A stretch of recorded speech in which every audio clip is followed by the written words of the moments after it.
High students, মানবাধিকারের দ্বিতীয় প্রজন্ম আলোচনা করব।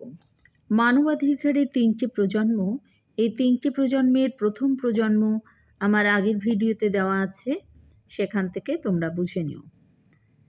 আজকে দেব মানবাধিকারের দ্বিতীয় প্রজন্ম। এই দ্বিতীয় প্রজন্ম কাকে বলবো বা কিভাবে হচ্ছে? অর্থনৈতিক, সামাজিক ও সাংস্কৃতিক অধিকার হলো দ্বিতীয় প্রজন্মের মানবাধিকার, যেগুলোর মাধ্যমে রাষ্ট্র নাগরিকের প্রতি তার দায়িত্ব পালন করে। আর এই প্রজন্মের মানবাধিকার সাম্যের অধিকার এবং মানুষ হিসেবে বাঁচার জন্য প্রয়োজনীয় উপাদানের নিশ্চয়তা সুনিশ্চিত করে। এই প্রজন্মের অধিকারগুলি সম্পদের পর্যাপ্ততার ওপর ভিত্তি করে গড়ে ওঠে এবং রাষ্ট্রের ওপর নাগরিকদের জীবনে সমৃদ্ধি সুনিশ্চিত করার দায়িত্ব অর্পণ করে।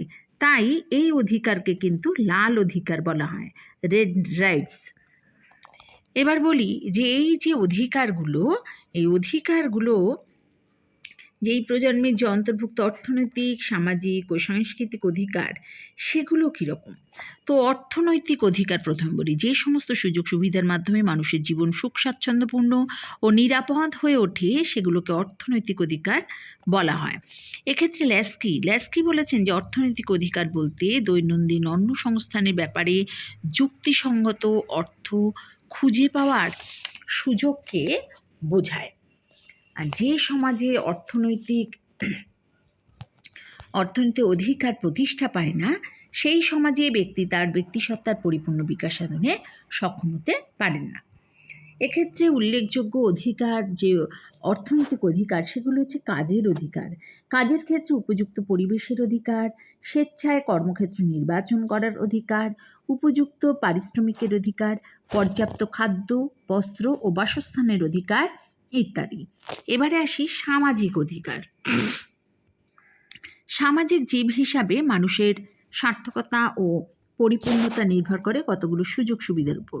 যে সমস্ত সুযোগ সুবিধা রাষ্ট্র কর্তৃক স্বীকৃত ও সংরক্ষিত এবং যেগুলোকে কাজে লাগিয়ে মানুষ তার জীবনকে সুন্দর করে গড়ে তোলে, তাকে সামাজিক অধিকার বলা হয়। এই সামাজিক অধিকারগুলো হচ্ছে শিক্ষা লাভের অধিকার, স্বাস্থ্য লাভের অধিকার, বিবাহ বন্ধনে আবদ্ধ হওয়ার অধিকার, পরিবার গঠন করার অধিকার, ধর্মের অধিকার। এবার আসি সাংস্কৃতিক অধিকারগুলো।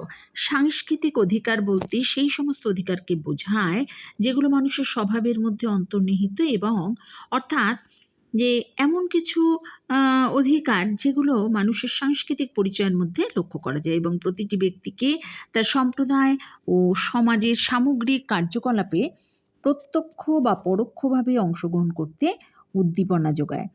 সাংস্কৃতিক অধিকারগুলোর মধ্যে বিশেষ গুরুত্বপূর্ণ হচ্ছে সম্প্রদায়ের সাংস্কৃতিক জীবনে স্বেচ্ছায় অংশগ্রহণ করার অধিকার। এছাড়া আছে শিল্পকলায় অংশগ্রহণ করার অধিকার, বিজ্ঞানের অগ্রগতি এবং তার থেকে উদ্ভূত সুযোগ সুবিধা ভোগ করার অধিকার, সংখ্যালঘুদের নিজ সাংস্কৃতিক পরিচিতি সংরক্ষণের অধিকার ইত্যাদি। এই অধিকারগুলি রাষ্ট্রের ওপর ইতিবাচক বাধ্যবাধকতা আরোপ করে, এই কারণে এগুলোকে ইতিবাচক অধিকার বলা হয়।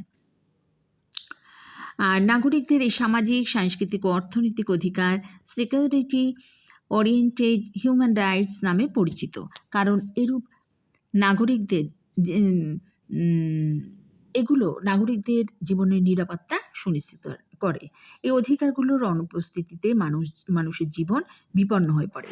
1948 সালে মানবাধিকারের সার্বজনীন ঘোষণাপত্র 22 থেকে 28 নং ধারায় 1966 সালের international covenant on economic, social and cultural রাইটসে এই অধিকারগুলো কিন্তু অন্তর্ভুক্ত হয়েছে। এইভাবে এই দ্বিতীয় প্রজন্মের অধিকার আলোচনা করলাম। এবারে আসি এর বৈশিষ্ট্য, দ্বিতীয় প্রজন্মের অধিকারের মানবাধিকারের বৈশিষ্ট্য।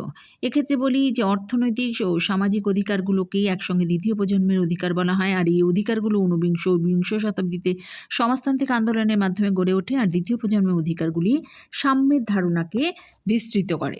আর এই অধিকারগুলো ইতিবাচক, এদের মাধ্যমে রাষ্ট্রের কার্যাবলী প্রসারিত হয় এবং রাষ্ট্রকে কাজকর্ম করতে উৎসাহিত করে। আর এই অধিকারগুলো সামাজিক ন্যায় প্রতিষ্ঠা করে। এছাড়া লাস্টলি বলি যে অধিকারগুলির স্বীকৃতির মধ্য দিয়ে অধিকারের পরিধি আগের তুলনায় বিস্তৃত হয়। আর এবারে আসি যে এটার প্রসঙ্গে বেশ খানিকটা সীমাবদ্ধতা কি বলেছে। তো সীমাবদ্ধতা হিসেবে বলা যায় যে দ্বিতীয় প্রজন্মের অধিকারগুলির স্বীকৃতির মধ্য দিয়ে রাষ্ট্রের কাজের পরিধি বা ক্ষমতা বৃদ্ধি পায়, আর রাষ্ট্রের কর্মপরিধির বিস্তৃতির ফলে ব্যক্তি স্বাধীনতা সংকুচিত হয়ে পড়ে। আর হচ্ছে যেখানে সর্বনিয়ন্ত্রণবাদী বা কর্তৃত্ববাদী রাষ্ট্র উদ্ভবের সম্ভাবনা সৃষ্টি হয়। তাই এটা হচ্ছে যে মানবাধিকারের দ্বিতীয় প্রজন্ম, এই দ্বিতীয় প্রজন্ম সম্পর্কে তোমাদের আলোচনা করলাম, এটা তোমরা শুনবে। এটা হচ্ছে মানবাধিকারের দ্বিতীয় প্রজন্ম, মানবাধিকারের দ্বিতীয় প্রজন্ম, second generation of human rights.